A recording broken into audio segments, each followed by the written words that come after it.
Hello guys, welcome back to John's Workshop, and in this video we're going to be doing another workshop blether, and forgive me but I've forgotten the number. It's probably 5, I think, something like that, but I'll make it right in the title. So in this video we're going to be going through mainly just kind of a spin around the shop and based on new projects that I've got lined up, and some of those will take weeks and months to go by and some will probably be much nearer term. So I've just got concluded with the surface grinder sort of videos and the videos that you'll have seen, 3 videos on that. There's more work to do on that and we'll discuss some of that as part of the blether, and then we will look at some future projects and potentially throw a little bit of machining into this or welding or something. I'm not sure yet, but we'll chuck something in as a bit of interest as a small project. So I'm just going to bring you to the bench. I've got a parcel that I've ordered and I've got a viewer mail that's turned up, so we'll come to the bench now and we'll have a look at those. Okay, so you'll probably notice I've just spent 3/4 of an hour having a really good tidy up in the shop after the surface grinder episode. This bench was a complete tip, so we've cleaned it right up, we've had the shop back out, cleaned all the bits of swarf away from around the pillar drill, cleaned everything up, which I'm pleased about. So I've got my bench back. So a couple of things here, we'll just go through them. So first bit of viewer mail, well, a bit of viewer mail. This is something that's come through. So this is from Carl Wilson, and I've got, based on the comment that he made on one of my videos, I've got a pretty good idea what's in here, but I don't really know, if I'm honest. I've got a fairly good idea what's in here, so we'll just have a look. Oh wow, not what I was expecting, so just bear with me.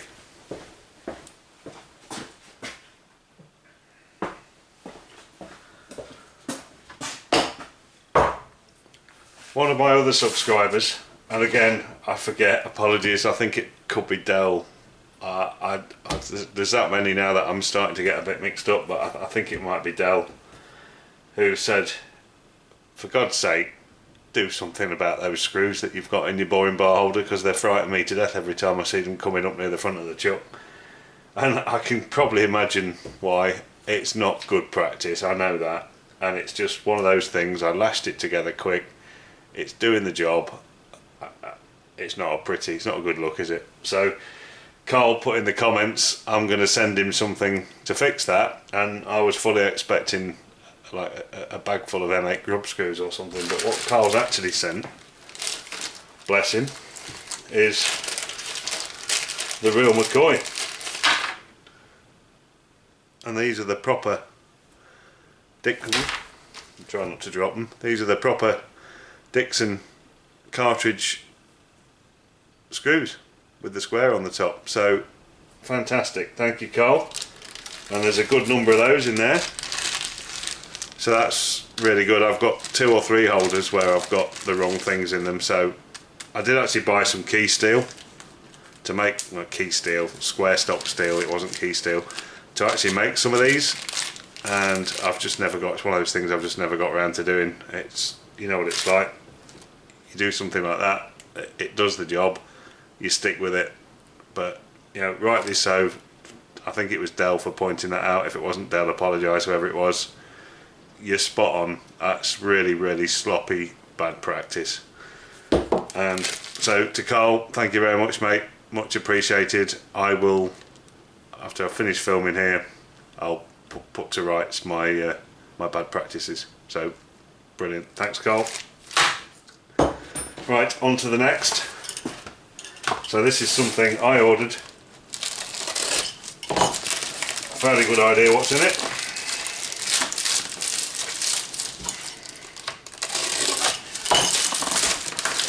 Bearing in mind this is for the surface grinder, and based on my track history of ordering things for that machine, I've probably bought a jelly mould or something. Anyway, we'll have a look.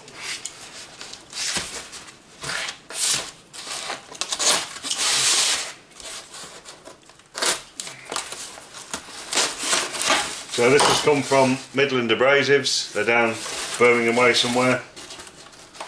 So you can probably have a guess what's in here. All my favourite stuff. Gets everywhere, this stuff, I hate it. But it's done the job, and it's made sure that this has turned up in good, no, I shouldn't have done that, should I? In good condition. So, brand new grinding wheel for the surface grinder. That looks absolutely massive compared to the one that's on.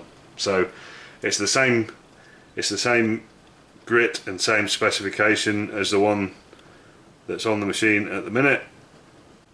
Yeah, good stuff. Alright, I think what we'll do with that is leave that for the time being in the box, out of harm's way, until I need it. So guys, I'm going to do this live, and it's a collection of thoughts that I've got in my mind, so I'm going to try and blast through this fairly quick. But first off, a big thank you. As I'm filming this, I've just gone over the 800 subscriber mark, which is, it blows my mind really. And I know compared to some channels that seems probably quite a small amount, but to me it's massive. You know, to think I've got 800 people that are interested enough in what I'm doing to regularly tune in and watch and comment, I just think is marvellous. And if I cast my mind back to a year ago, just over a year into this really, I remember at the time thinking if I manage to get 100 to the 100 mark by Christmas, I'll be really happy. So, you know, we're in May now and I'm up at 800. So thank you very much to you all, and to the new guys. And I know I often say it, but really do mean it. That's payback for me for the effort and time that it takes to make videos, and you know, hopefully keep you guys entertained and hopefully pass some knowledge and experience on. So thank you very much. Just on that, I've started looking at analytics. I didn't bother previously because the numbers were so low it was kind of meaningless, but it's starting to make some sense a little bit now as I'm looking at it over time. And interestingly, I never really had a lot of success in the USA for whatever reason, but more latterly those numbers are starting to climb. So 10% of my views are now USA views, where previously that was around about the 1 or 2% mark, you know, very low. So, and also aligned with that, I guess, is when I look at my stats for the amount of views that I get versus the amount of subscribers that I get, it's about 55% versus 45%. So 45% of my views come from subscribers, 55% come from non-subscribers. So again, I know I often say it, please, if you do watch regularly and you enjoying what you see, hit the subscribe button just to help me build the channel and help me towards that big goal of 1,000. And I've been giving that some thought. Don't really know what I'm going to do yet. It's not going to be a Colin Furze massive fireworks display, but I might make something small and do a little bit of a giveaway potentially. But I'll see. It's something on my mind that I've been thinking about, and it will be just something dead small and easy to make, easy to use. And I'm thinking something like T-slot cleaners or something like that. I need one for myself, so I might as well make 2 or 3 and I can give a couple away or something. That's kind of the thinking. So yeah, thank you very much. So in terms of projects then, going forward, so I'm just trying to think my way around the shop, and we'll go and view these on the machines. But on the lathe, one thing that I'm sadly missing is a screw cutting dial. So screw cutting at the minute, and that's why you've not seen me do any, is very difficult because I don't have a screw cutting dial. So I've been searching eBay and nothing's coming up. So I think the proper name is Indicator. So based on that, I'm probably going to have to make myself one, and so that's going to be quite an involved project if I do that. I'm going to need to make a worm and worm wheel gear shaft, which without screw cutting gear is going to be an interesting project, so I might have to buy some stuff in for that, maybe the gearing, I don't know, we'll give that some thought. So there's that to do for the lathe. Also on the lathe, and this is going to be quite a way off yet, I've got a DRO, so Aid of Aid's Workshop kindly, and I showed this in the last blether I did. I've got an MDRO readout, so that's a future job for me to put a DRO onto the lathe. If I come onto the mill, there's nothing really planned on that at the minute. I've done the vice stop. I think I'm probably going to leave the mill well alone for now. But then if I come onto the bandsaw, I want to make a vertical table for the bandsaw. I should have really written all this out first. So yeah, I'm going to make a vertical table for the bandsaw. So that's going to be a bit of welding, bit of fabrication. Again, I'm a novice welder, so that'll be it'll be a laugh if nothing else. And then if I come around to the surface grinder, you know, very quickly I need to do some stuff for that. So, and I might chuck some of that into this blether, a little bit of it. So I need to make some extraction of some kind for the dust and the mess. And also I want to make, oh, I don't want to make that, do I? Because that wouldn't make any sense.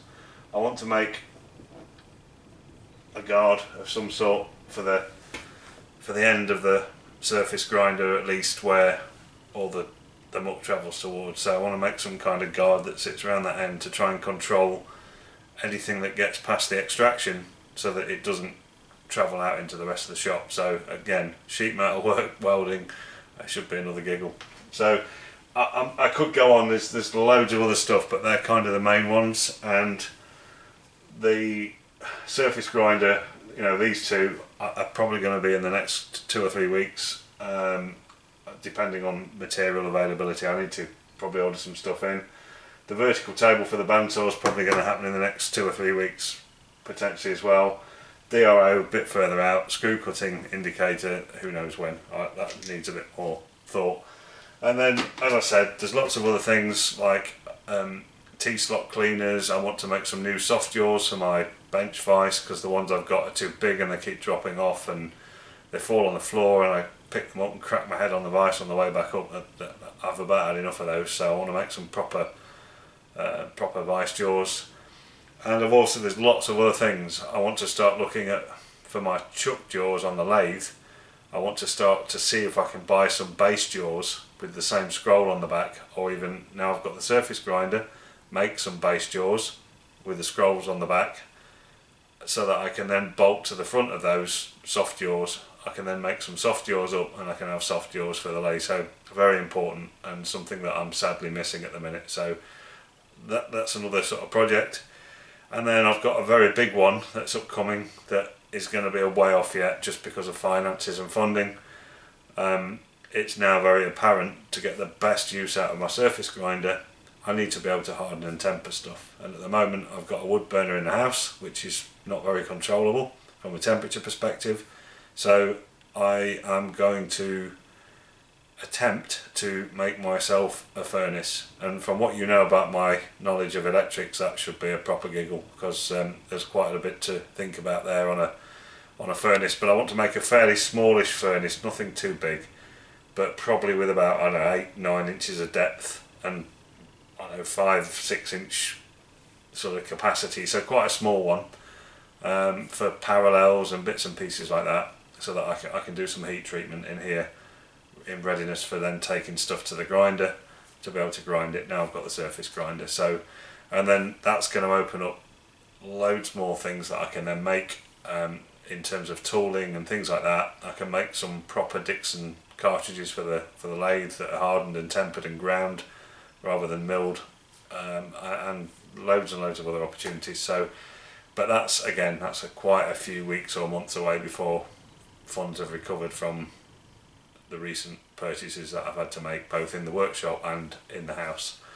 So that's enough waffling of that. I think what I'll do now is just take you to the surface grinder and show you one small modification I've made overnight, really, since I filmed the last bit of the video I've just put up. Okay, so we're at the surface grinder. Something that I pointed out in my surface grinder video was that I'd changed the acceleration settings on here for a very slow ramp up to avoid that inertia kick when you start the wheel, which can often undo the nut on the front.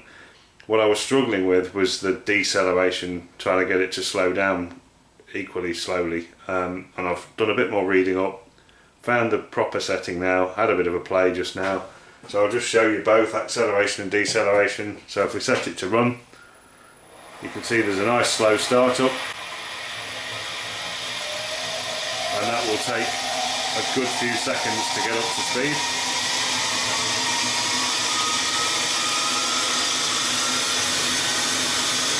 So that goes up to full running speed there, and then if I now press stop,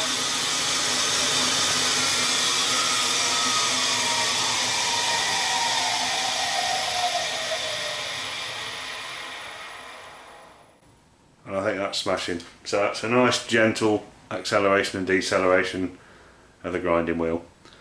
So as I said, I'm going to focus on this probably for one or two of the next things, and that's probably what I'm just going to run on to now as a little bit of interest in this blether video.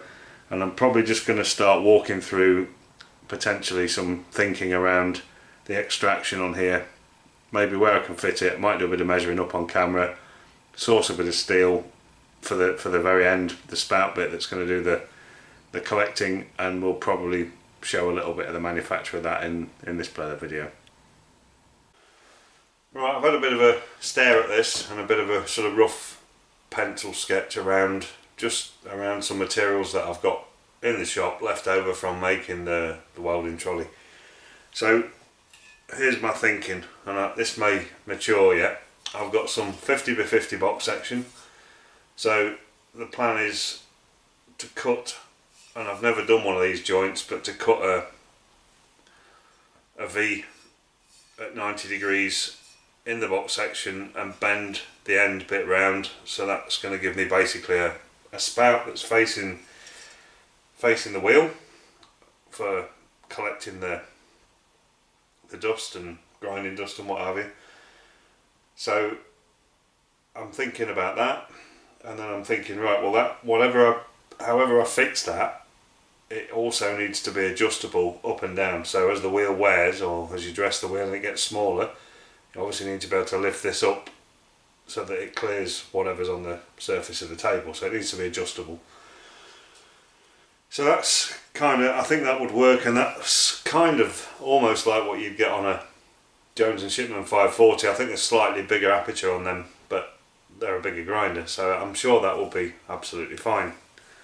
So that's kind of that bit of thinking, and then I started to look at, right, how can I fix this onto the grinder? And I started looking around this bracket here that holds the guard on. Could I drill through there and fix something onto that? That's actually clamped onto the end of the spindle itself, and I don't think it would matter, but there's going to be a fair bit of weight in what I'm doing, so that's not really a good idea, and it's probably going to get in the way. If this guard has to come right to the top, there's probably not enough meat left on here, enough space left to get a hole, or certainly to get anything attached to it very well. So I've kind of ignored that idea. So I now need to come off the body of the grinder somewhere. I looked at maybe drilling some holes in this top plate, which is aluminium, and I don't really want to do that, because if I need to get that top plate off, I've then got to stuff in the way and things like that, so don't really like the idea of that too much. So I've come up with, I've got some, I don't know what it is, 3/4 box section, something like that, 1mm wall section, ball thickness, and I think what I'm going to do is cut a length of this.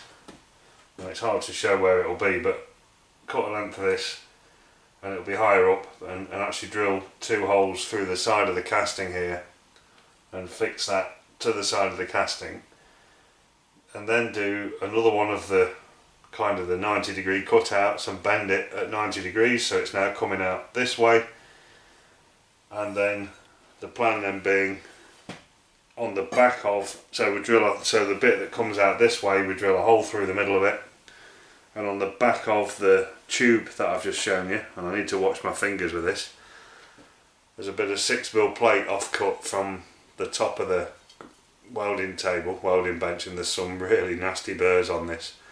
But to cut a length of that off, probably, I don't know, wouldn't need to be too long, I don't know, 3 inches, 4 inches maybe, something like that, and drill, or sorry, put a slot in there and chamfer mill into that slot, a big chamfer each side, so that I can drop a countersunk capex screw in from the back and then weld that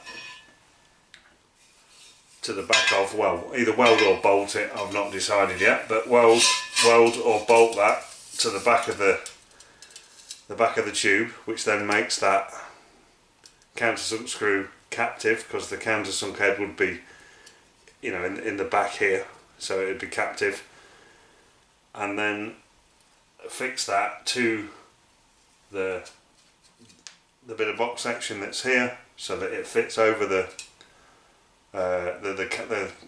countersunk screw will go through the hole in the bit of the box section, and then on the back of the box section then I can just either have a nut bolt and washer for start, but then I'd get one of the little thumb wheels with a you know, an M8 nut in it, and then I can just slacken that off and slide the whole thing up and down.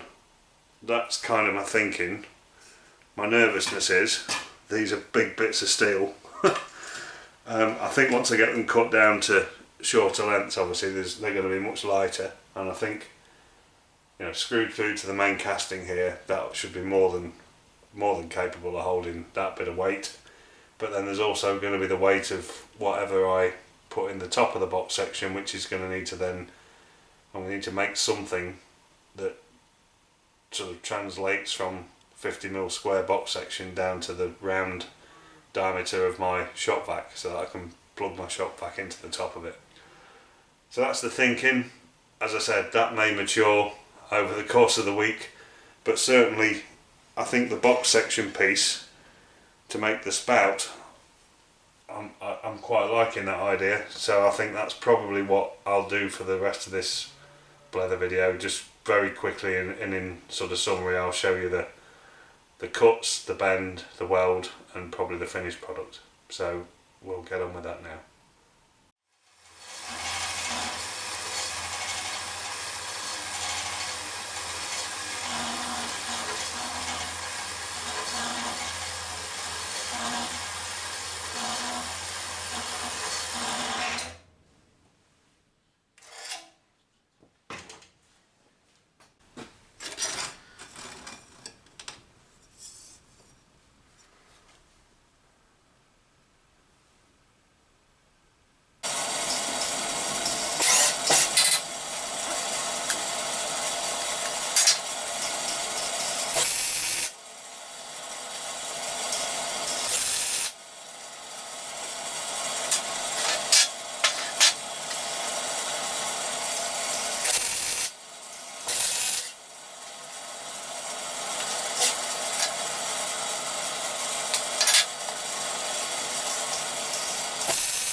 Well, there we go guys, that's the first part of the surface grinder extractor made, and for someone who's not a welder, I think I've done alright with that really. I'm quite pleased with that. So that's going to fit on the final thing, you know, somewhere about here. Would help if I move my big hand out of the way. Somewhere about here, and that's obviously going to be height adjustable, as I mentioned earlier, depending on wheel diameter and obviously clearance on if there's something a funny shape but on the surface table, but that's highly unlikely, so it's just really for wheel size. So yeah, pleased with that. That's part one made. I'm not going to do the rest. This is a blether video. I'll just throw a little bit of something in just as a bit of interest. I shall probably do the rest either off camera, or I'll probably do a separate episode or something once I've built all the bits, because I'm probably going to make a cyclone type thing, and there's loads of them on YouTube. I don't know yet, we'll see, but there might be a bit more involved in this than I first thought, as is normally the case with the job that I do. So next job really now is to is to make the steel work that's going to fix this to the grinder itself, to the body, make the adjustable piece as I mentioned earlier, and then think about how we're then going to attach our shop vac into there. So I'll probably need to make a small adapter of some sort to go from the shop vac pipe into this square tubing. So I'll just reposition the camera now and we'll close off this blether video. So there we go, Del. No longer will you have to look at that lash up of a tool holder with those massively long cap head screws sticking out the top. So fantastic job, Carl. Thanks again, mate, much appreciated. So as it says up there, lovely day for a Guinness, and it certainly is. So never really mentioned these, so that was a present from Mrs. John's workshop at Christmas. It's finally made its way out here, and you may have noticed next to the whiteboard another Guinness plate, and that was a present from my son for my birthday, which has just recently gone by. So with that all being said, I'll close this blether off. I hope you guys are enjoying the blethers still. You know, let me know in the comments if there's other things that you'd like to see. I always try and act on the feedback. Enjoy the feedback, enjoy the comments. I'm not going to say about subscribers anymore, we did that earlier on, so we'll close it at that. So thank you all for watching, hope you enjoyed that, and we will catch you all very soon when we'll be back on to making something else. There we go, guys, that's the first part of the weld. Sorry, the weld. That was shit. There we go, guys, that's the first part of the grind? Get a grip, man.